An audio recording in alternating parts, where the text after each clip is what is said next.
Hai friend, hai teman-teman, apa kabar semua? Saya ada paket dari Jawa Timur. Akan saya buka terlebih dahulu.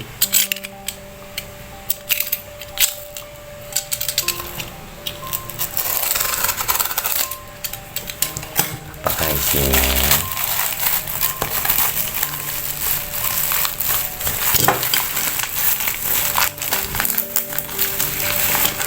Safety habis bungkusnya nih Pak D.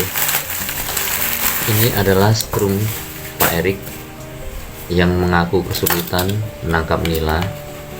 Apabila dibesarkan,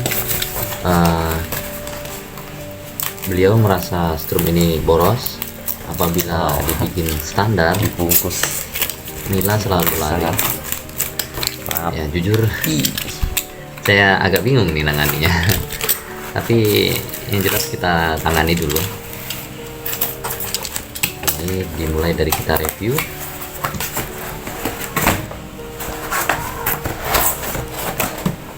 ini adalah setrum ultrasonic. Bukan ultrasonic melainkan ultrason, yang artinya mungkin KW sekian. Ini dia barangnya, kita buka dan saksikan bersama. Saya akan review sedikit sebelum strum ini kita modifikasi. Saya akan cek kelebihan dan kekurangannya. Strum ini tidak rusak teman-teman. Strum ini baru dibeli oleh beliau, akan tetapi beliau tidak puas saat pemakaian di TKP. Secara fisik ini hampir sama dengan produk yang lama. Ini saklarnya juga sama, akan tetapi dengan fisik yang lain ini ada tampak berbeda. Ya, kita coba terlebih dahulu sebelum kita bongkar. Beban langsung saya pasang. Ini saya menggunakan lampu 500 watt. Yang saya tahu strum ini sanggup menghandle beban sebesar ini. Entah pada keluaran berikutnya ini entah bagus entah tidak. Yang jelas kita coba terlebih dahulu.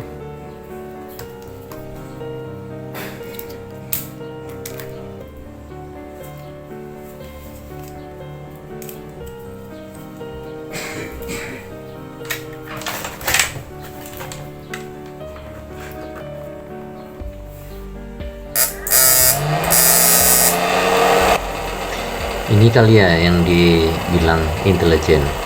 Kipas hidup saat ada beban dan mati secara perlahan. Kipasnya agak kasar.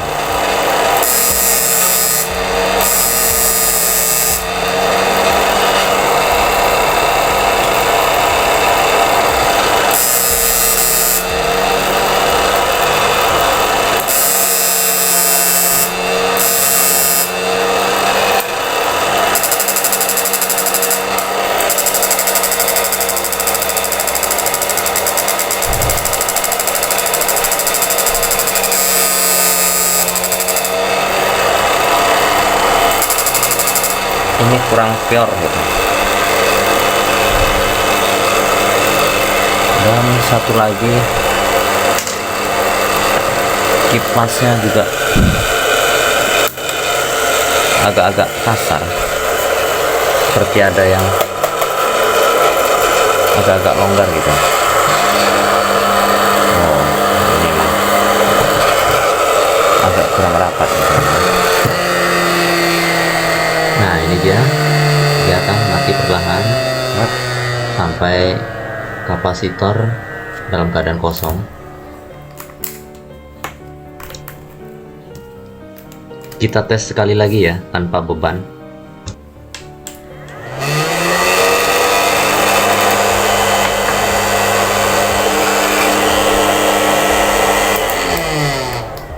Sistem intelijen ini masih kurang efektif untuk penghematan baterai, karena walaupun dalam keadaan pelan dia pun masih menghisap baterai. Oke, ini akan saya bongkar terlebih dahulu. Saya kosongkan muatan, mana tahu masih bersih karena tadi kita hidupkan tanpa beban. Oke. udah ada percikan. Sekitar 25% perbedaan strum ini dengan yang keluaran lama. Dari fisik, dari tenaga, sebenarnya untuk meningkatkannya mudah. Kita hanya merubah pembatasnya saja. Akan tetapi yaitu boros. Pada keluaran produk lama, permukaan depan ini tanpa halus, yang ini dibuat agak kasar, tapi tidak masalah. Ini juga berbeda nih, merah dan pink.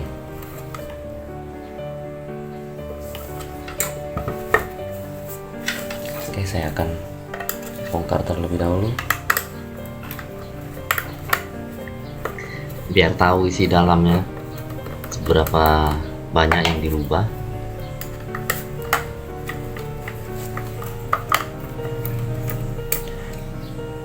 desain yang baru nih agak terlihat kasar untuk pembuatannya.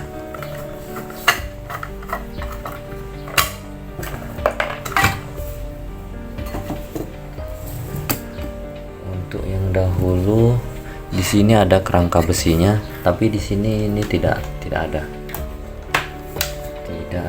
rangka besi.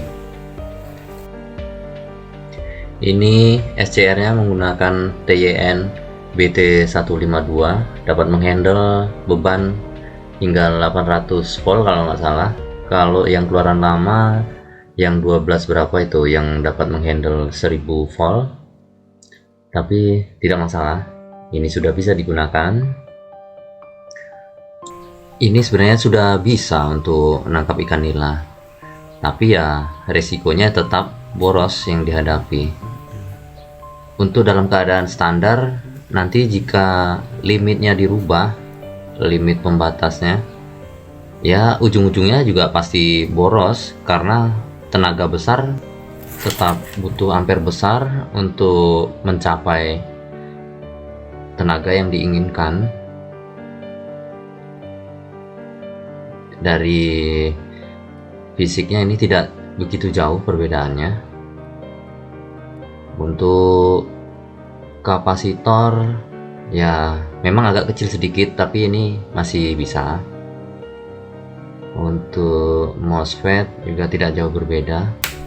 Dan satu lagi, ini saya curiga juga ini. Untuk induktornya terbuat dari aluminium atau tembaga. Kita kupas sedikit.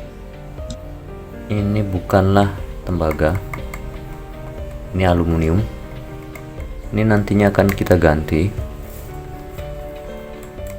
Kalau yang generasi pertama dulu untuk induktornya ini adalah tembaga. Mungkin karena sekarang harga tembaga mahal, baik tembaga baru, tembaga bekas, jadi digantinya dengan aluminium. Aluminium hanya menang start di awal, berikutnya setelah panas dia akan seolah-olah melar, tenaga pun jadi berkurang. Oke teman-teman, besok kita modifikasi ini.